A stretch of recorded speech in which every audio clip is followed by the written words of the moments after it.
Welcome to the corner of series. और हमारी आज की क्राइम बेस्ड मूवी है 2018 की अनस्टॉपेबल। ये कहानी है एक रिटायर्ड गैंगस्टर की जो अपनी शादी के बाद एक शरीफ आदमी बन चुका है, लेकिन जब कुछ गुंडे बुरी अटेंशंस के साथ उसकी वाइफ को किडनैप कर लेते हैं तो उसे अपने पुराने रूप में वापस आना पड़ता है। तो चलें चलते हैं अपनी मूवी की तरफ, लेकिन आगे बढ़ने से पहले अगर आपने हमारे चैनल को सब्सक्राइब नहीं किया तो अभी सब्सक्राइब कर लें। तो ये कहानी शुरू होती है साउथ कोरिया में डोंग चुल नाम के आदमी से, जो समुंदर के पास सी फूड का काम करता है। डोंग पहले एक गैंगस्टर हुआ करता था, लेकिन शादी के बाद वो अपनी वाइफ की बात मानकर वो लाइफ छोड़ देता है और ईमानदारी से काम करना शुरू कर देता है। डोंग यहाँ अपने एक फ्रेंड चुंग सिंह के साथ काम करता है और ये दोनों एक दिन देखते हैं कि कैन नामी आदमी जो उनकी यूनियन के लीडर है वो एक आदमी को धमका रहा है क्योंकि उसने प्रोटेक्शन मनी पे नहीं करी। चोंग डोंग को याद करवाता है कि कैन ने हमारी सैलरी पे नहीं करी, लेकिन डोंग को इस वक्त किसी लड़ाई में नहीं पड़ना होता। तो जब कैंग इनके सामने से गुजरता है तो डोंग रिस्पेक्ट में अपना सर नीचे झुका लेता है। तभी डोंग को एक आदमी का फोन आता है और वो उससे मिलने जाता है। दरअसल डोंग को ये काम छोड़कर अपना एक बिजनेस स्टार्ट करना होता है,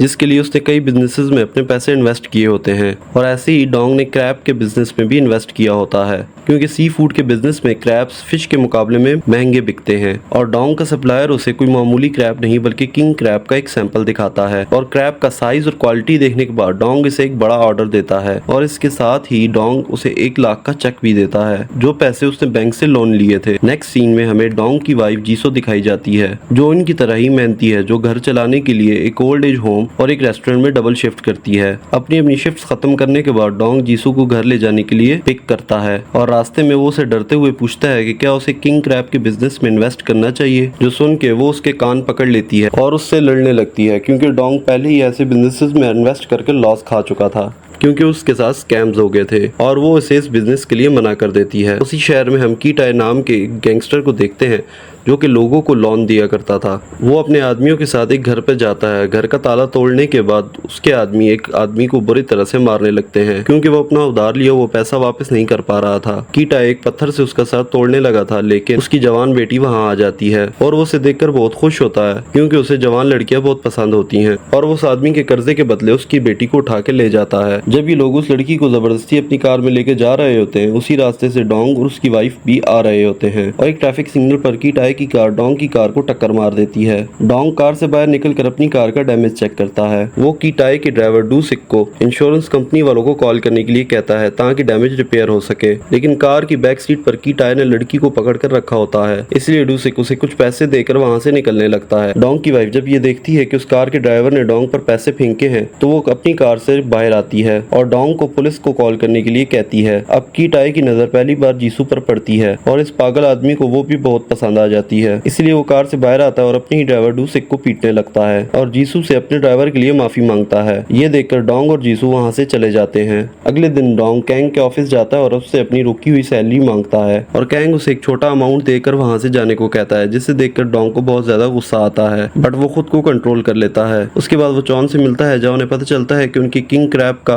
कंसाइनमेंट चाइना पोर्ट पर रुका हुआ है। ये सुनकर दोनों बहुत अपसेट हो जाते हैं और इस पर डोंग को लगता है कि शायद इस पर भी उसका इन्वेस्ट किया हुआ पैसा डूब जाएगा और उसे डर होता है कि इस इन्वेस्टमेंट के बारे में सुनकर उसकी वाइफ उस पर बहुत ज्यादा गुस्सा होगी। शाम को वो अपनी वाइफ का बर्थडे सेलिब्रेट करने के लिए एक रेस्टोरेंट में जाता है और जीसू उसे ज्यादा पैसे स्पेंड ना करने को कहती है, जहाँ पर डोंग उसे किंग क्रैब बिजनेस के बारे में बता देता है और कहता है कि जल्द ही हमारी फाइनेंशियल प्रॉब्लम्स खत्म हो जाएंगी। लेकिन ये सुनकर उसकी वाइफ बहुत ज्यादा गुस्से में आ जाती है और सबके सामने ही उस पर चिल्लाने लगती है, क्योंकि उसके अकॉर्डिंग डोंग ने बैंक से लोन लेकर एक और बड़ा लॉस कर दिया है। तो जब डोंग उसके बर्थडे केक लेने जाता है तब तक उसकी बीवी कैप लेकर घर चली जाती है। घर आकर जीसू को रियलाइज होता है कि उसने बहुत ज्यादा बोल दिया है, इसलिए वो मैसेज करके डोंग को कहती है कि वो उसकी हर फाइनेंशियल प्रॉब्लम में उसके साथ है। जीसू का मैसेज पढ़कर डोंग बहुत खुश होता है और वो उसके लिए डिनर और केक पैक करवाकर अपने घर जाने लगता है। रास्ते में उसे अपनी कार रोकनी पड़ती है क्योंकि लिम नाम का एक आदमी बीच रोड पर एक गाड़ी से सामान दूसरी गाड़ी में शिफ्ट कर रहा होता है। असल में ये लिम कीटाई का ही आदमी होता है और ये सब कुछ जानबूझकर ही किया जा रहा होता है ताकि वो उसकी वाइफ को किडनैप कर सके। और इसी बीच कीटाई का एक आदमी उसके घर पर घुसकर उसकी वाइफ को बेहोश कर देता है और उसे किडनैप कर लेता है। तो डोंग जब घर आता है तो वो देखता है कि उसकी बीवी गायब है और उनका अपार्टमेंट भी बिखरा पड़ा है। तो वो पैनिक कर जाता है और पुलिस स्टेशन जाकर रिपोर्ट लिखवाता है। पुलिस उसे घर के बाहर लगे सीसीटीवी की फुटेज दिखाती है, लेकिन किडनैपिंग के पहले किसी ने कैमरे की वायर काट दी होती है, इसीलिए उस कैमरे में कुछ भी रिकॉर्डिंग नहीं होती। बाहर निकलते ही डोंग को कीटाई का कॉल आता है और वो उसे उसकी बीवी की रोती हुई आवाजें सुनाता है और कहता है कि तुम्हारे घर की फ्रिज पर एक बिजनेस कार्ड रखा है, उस एड्रेस पर आकर मुझसे मुझसे मिलो। उस रेस्टोरेंट में जाकर डोंग को एक बैग मिलता है जो कि पैसों से भरा पड़ा होता है और की टाई डोंग को कहता है कि ये तुम्हारी बीवी की कीमत है और इसके बाद वो कभी घर वापस नहीं आएगी। डोंग वो पैसे लेकर पुलिस के पास चला जाता है और उन्हें सब कुछ बताता है, लेकिन पुलिस वाला कहता है कि ये एक ह्यूमन ट्रैफिकिंग का केस है और वो इसमें कुछ खास नहीं कर पाएंगे। पुलिस स्टेशन के नोटिस बोर्ड पर उसे जीसू की तरह और भी बहुत सारी लड़कियों की फोटोज नजर आती हैं और उसे यहाँ पर पता चलता है कि ऐसी और भी लड़कियां उसी तरह गायब हो चुकी हैं और किसी का भी अब तक कोई पता नहीं चला। उसे पुलिस से किसी तरह की उम्मीद नहीं होती, इसलिए वो डिसाइड करता है कि वो खुद ही उसे ढूंढ निकालेगा। वो अपने दोस्त के साथ एक प्राइवेट डिटेक्टर बियर से मिलता है जो कि किसी को भी ढूंढ निकालता है। बियर इस काम के लिए बहुत ज्यादा पैसे मांगता है, लेकिन डोंग की टाई से मिले सारे पैसे पुलिस को दे चुका होता है जो उन्होंने अपने एविडेंस लॉकर्स में रख लिए होते हैं। डोंग पैसों के लिए अपनी यूनियन लीडर के पास जाता है और उसे अपनी सारी सैलरी मांगता है, लेकिन वो हमेशा की तरह बहाने बनाने लगता है और अपने गार्ड से डोंग को बाहर निकलवाने का कहता है। तो जब उसका आदमी बाहर जाने के लिए डोंग को पुश करता है तो डोंग उन सबको पीटने लगता है और उसका ये रूप देखकर कैंग फौरन उसके सारे पैसे दे देता है। पैसे लेकर डोंग और उसका दोस्त बियर के पास जाते हैं और उसे काम शुरू करने का कहते हैं। बियर सीसीटीवी की मदद से उस गाड़ी का पता चला लेता है जिसमें वो आदमी पैसे रखने आया था और थोड़ी ही देर में वो उस कार के ऑनर के घर तक ही पहुंच जाते हैं जो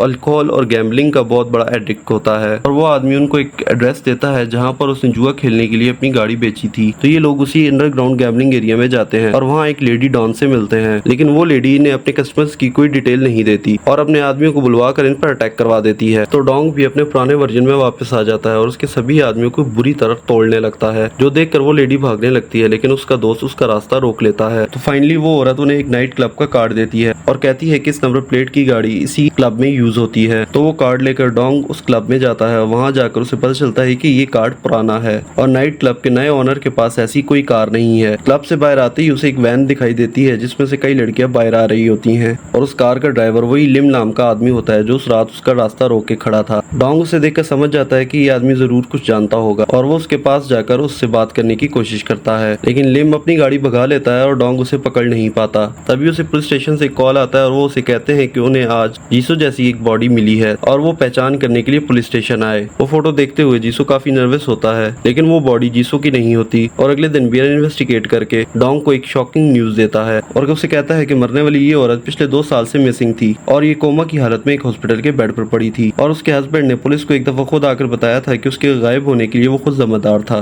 डोंग अपने फ्रेंड के साथ उस लेडी के फ्यूनरल पर जाकर उसके हस्बैंड से मिलता है और उसका हस्बैंड कहता है कि मेरी बीवी 2 साल से कोमा में थी और उसके इलाज के लिए फंड इकट्ठा करने के लिए मैं एक टीवी शो में भी गया था और उसी के कुछ टाइम बाद की टाई नामी एक गैंगस्टर मुझसे मिलने आया था और कहता है कि की टाई ने मुझे भी अपनी वाइफ के लिए एक पैसों का बैग भरकर दिया था और कहता है कि मेरी वाइफ पहले ही एक लाश की तरह थी, इसलिए मैंने वो पैसे रख लिए और आज मुझे इस चीज का सबसे ज्यादा दुख है क्योंकि अब मुझे पता चल रहा है कि मेरी वाइफ कुछ दिनों पहले ही जिंदा थी और मुझे कभी भी उसकी बॉडी का सौदा नहीं करना चाहिए था। डोंग जब जाने के लिए मुड़ता है तो वो आदमी उसे एक इन्वेलप देता है जिसमें उस आदमी की करी हुई उस गैंग के बारे में 2 साल की रिसर्च होती है। बाहर आकर डोंग जब उस इन्वेलप को देखने लगता है तो वो आदमी ऊपर से छलांग लगाकर सुसाइड कर लेता है क्योंकि वो आदमी अपनी वाइफ के बिना जीना नहीं चाहता था। उन फोटोज में से डोंग को डूसी की फोटो मिल जाती है और वो उसे पहचान जाता है और उसके बिजनेस कार्ड के थ्रू वो उसके ऑफिस तक पहुंच जाता है। डूसी डोंग से मिलता है और उसे पहचानने से मना कर देता है, इसीलिए डोंग उसे अपने ऑफिस से उठाकर अपने साथ ले जाता है। तो डूसी को बियर के ऑफिस लाया जाता है जहाँ उसे घंटों टॉर्चर किया जाता है पर वो कुछ नहीं बोलता। तभी उसी की टाई का एक वीडियो कॉल आता है जिसके साथ जीसू भी होती है। वो डोंग को डीसू को मारने का ऑर्डर देता है क्योंकि उसे लगता है कि उसने सब कुछ बता दिया है और डोंग के मना करने पर वो जीसू को पानी में डुबाकर मारने लगता है और उसे रोकने के लिए डोंग उसके सामने उस आदमी की एक नस दबाकर उसे बेहोश कर देता है। तो किटायो उसे कहता है कि अगर तुम्हें अपनी वाइफ वापस चाहिए तो आज रात तक उसके दिए हुए पैसे उसे वापस करने होंगे। और उसकी कॉल डिस्कनेक्ट होने के बाद हम देखते हैं कि डोंग उस आदमी को एक थप्पड़ मारकर उसे होश में लाता है। डूसी कहता है कि कीटाई किसी का सगा नहीं है और वो सब कुछ उसके बारे में बताने लगता है कि कैसे वो गरीब लोगों को लॉन के जाल में फंसाकर उनके घर की अनगिनत लड़कियों को अगवा कर चुका है और इन लड़कियों को वो फॉरेन कंट्रीज में भेजता है और कई बार तो वो बस मजे के लिए इन लड़कियों को उठा लेता है। और डोंग वो पहला आदमी है जिसने पैसे लेने से मना किया है। कीटाई के दिए हुए पैसे अब तक पुलिस के पास होते हैं, इसीलिए बियर और चोन 2 बड़े ऑफिसर्स बनकर पुलिस स्टेशन जाते हैं और पुलिस वालों से कहते हैं कि वो हमारी इन्वेस्टिगेशन का पार्ट है और किसी को भी उन पर डाउट नहीं होता। लेकिन पैसे देने से पहले एक पुलिस वाला अपने सुपरवाइजर को कॉल करता है और उसे पता चलता है कि इन पैसों के बारे में कोई इन्वेस्टिगेशन नहीं चल रही और बियर और चोन वहाँ पकड़े जाते हैं और उन दोनों को बचाने के लिए डोंग पुलिस स्टेशन की पार्किंग में खड़ी एक कार को आग लगा देता है और ब्लास्ट के शोर का फायदा उठाकर बियर और चोन पैसे लेकर वहाँ से भाग जाते हैं। नेक्स्ट हमें वो जगह दिखाई जाती है जहाँ की टाई सभी किडनैप लड़कियों को रख और डोंग उसे फोन कर पैसे देने की जगह पूछता है तो की टाई उसे वहाँ का एड्रेस देता है और अपने आदमियों से कहता है कि पैसे मिलते ही वो उसे मार दें। वहाँ दूसरी तरफ जीसो को एक खिड़की मिल जाती है और वो अपनी पूरी जान लगाकर एक लड़की के साथ वो खिड़की तोड़ देती है और थोड़ी सी जगह से वहाँ से बाहर निकल जाती है। लेकिन दूसरी लड़की के निकलने से पहले एक गार्ड उन्हें देख लेता है। उस बिल्डिंग से निकलकर जीसो रोड पर एक आदमी से लिफ्ट मांगती है और उसे पुलिस स्टेशन जाने का कहती है। लेकिन ब्लास्ट की वजह से पुलिस स्टेशन के बाहर ट्रैफिक जैम लगा होता है और वो कार से निकलकर पैदल ही पुलिस स्टेशन की तरफ भागने लगती है। लेकिन स्टेशन के गेट के सामने की टाई और उसके आदमियों से पकड़कर दोबारा वैन में डाल लेते हैं। दूसरी तरफ डोंग की टाई की बताई हुई लोकेशन पर आ जाता है और बियर और चोन को बाहर रुकने का कहकर बिल्डिंग के अंदर चला जाता है और अपने सामने आने वाले की टाई के हर आदमी को वो बुरी तरह पीटता है और की टाई का लंबा चौड़ा बॉडी गार्ड भी उसे नहीं रोक पाता। डोंग उस रूम में भी घुस जाता है जिसे लिम गार्ड कर रहा होता है, लेकिन इस सब के बाद भी उसे अपनी वाइफ नहीं मिलती और की टाई के कहने पर उसके आदमी लड़कियों को दूसरी जगह शिफ्ट कर रहे होते हैं और पुलिस के आने से पहले ही वो गुंडों से लड़कर उन लड़कियों और वैन को वहां रोक कर रखते हैं। थोड़ी देर में पुलिस भी वहां आ जाती है और सभी गुंडों को अरेस्ट कर लड़कियों को रेस्क्यू कर लिया जाता है। लेकिन जब डोंग उदास होकर जा रहा होता है तो उसी रास्ते पर उसी की टाई की कार नजर आती है जो कि बिल्डिंग की तरफ आ रही होती है, जिसकी कार में इस टाइम जीसो भी होती है और की टाई का ड्राइवर डोंग की कार से दूर जाने लगता है। लेकिन डोंग उनका पीछा नहीं छोड़ता। एक फ्लाईओवर पर उनकी कार रोकने के लिए उनके आगे आ जाता है, लेकिन एक फ्लाईओवर पर उसकी कार फ्लाईओवर से नीचे गिर जाती है। ये देखकर की टाई अपनी कार से कुल्हाड़ी लेकर डोंग को खत्म करने जाता है, लेकिन डोंग उसे सनरूफ से अंदर खींच लेता है और उसे बुरी तरह पीटने लगता है और वो की टाई को कार से बाहर फेंक देता है और उसे मारने लगता है और उसके माफ़ी मांगने के बावजूद भी वो उसे तब तक मारता है जब तक वो बेहोश नहीं हो जाता। इसके बाद वो की टाई की कार में पड़ी जीसो को जगाता है और उसे जिंदा देखकर बहुत खुश होता है। तभी वहाँ पुलिस की कार्स भी आने लगती हैं और की टाई और उसकी गैंग के अरेस्ट होने के बाद डोंग एक नेशनल हीरो बन जाता है जिसका चेहरा न्यूज़ पर भी आने लगता है। इन दी एंड वो किंग क्रैब्स की शिप्स भी साउथ कोरिया पोर्ट पर आ जाती है और अपनी इन्वेस्टमेंट की वजह से डोंग को 20 गुना प्रॉफिट होता है। वो और जीसो अब फेमस होने के साथ साथ अमीर भी हो जाते हैं और ख़ुद का अपना एक किंग क्रैब का रेस्टोरेंट खोलते हैं। ऐसी और मूवीज़ देखने के लिए हमारे चैनल को सब्सक्राइब करें। Thank you very much.